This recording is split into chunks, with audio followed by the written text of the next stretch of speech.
Mga video ng aktwal na rescue operation at kabayanihan sa gitna ng aksidente at kalamidad, maaari nang maitampok sa rescue. Pakaigan, i-upload lang ang inyong mga video sa www.uscoop.tv at mag-iwan ng impormasyon tungkol sa inyong nakunan. Huwag kalimutang ilagay ang inyong pangalan at contact number. Dahil dito sa rescue, naniniwala kami kahit sino pwedeng tumulong.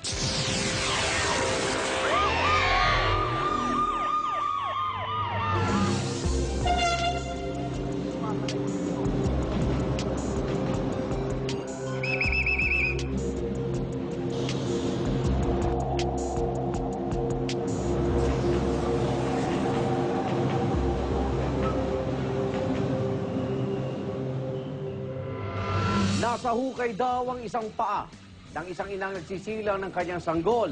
Pero paano lang kung ito ay nangyari sa loob ng isang pampublikong lugar, gaya ng isang umaandar na LRT?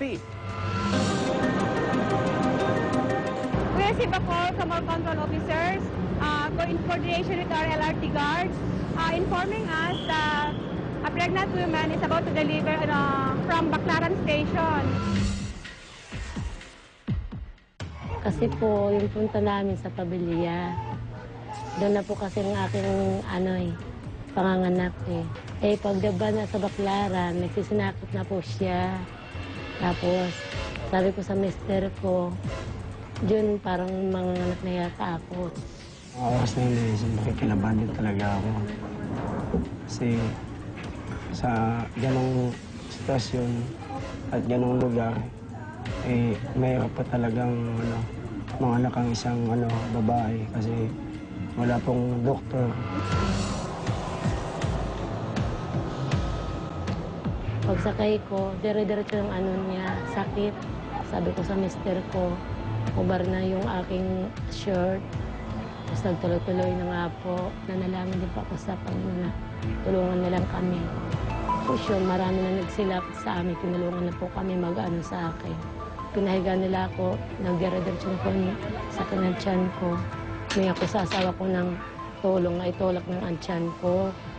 Hindi, nung nakita ko ng papalabas na yung baby ko, naisip ko na lang na gawin yung dapat yung gawin. Lumabas na yung dito ng bata, kasama yung ulo.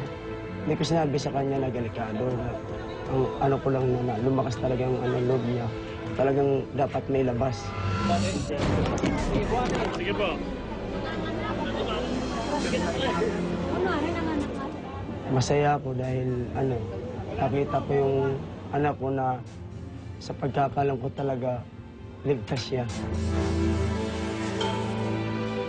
From there, na-inform kami na inabot nga daw po yung pasyente sa Pedro Hill.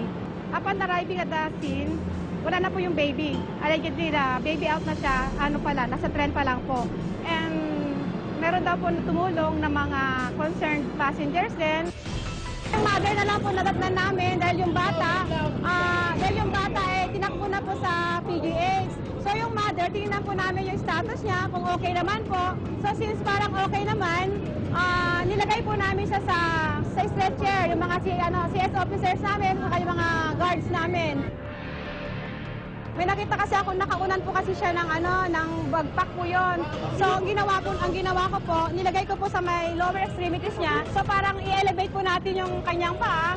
Kasi po, syempre, automatic po yan, may blood loss po siya. Para lang po may stable po yung kanyang BP. Lagyan po. Flat on bed.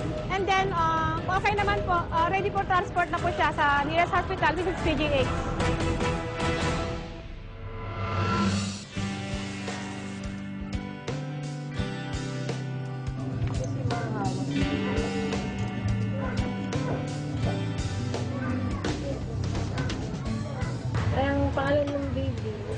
Los Demon Dragon.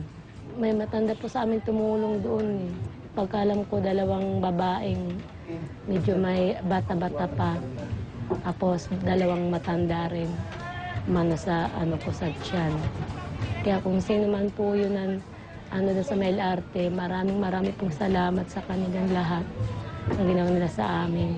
Kung gaya sa akin, halimbawa ang anak nandun sa LRT din, sana ganun din pong gagawin nila sa nakaano sa akin na tumulong din po sila sa kapwan tao rin. Siguro dapat yung mga tatay o mga kalalakihan ay dapat may mga matutunan na rin sa mga ganitong sitwasyon. Kasi yun nga, gaya na sasabi ko na nagkakataon lang na may nangyayaring ganito na dapat kang makatulong sa isang tao na dapat mong tulungan. O ligtas ka ng isang buhay ng isang tao.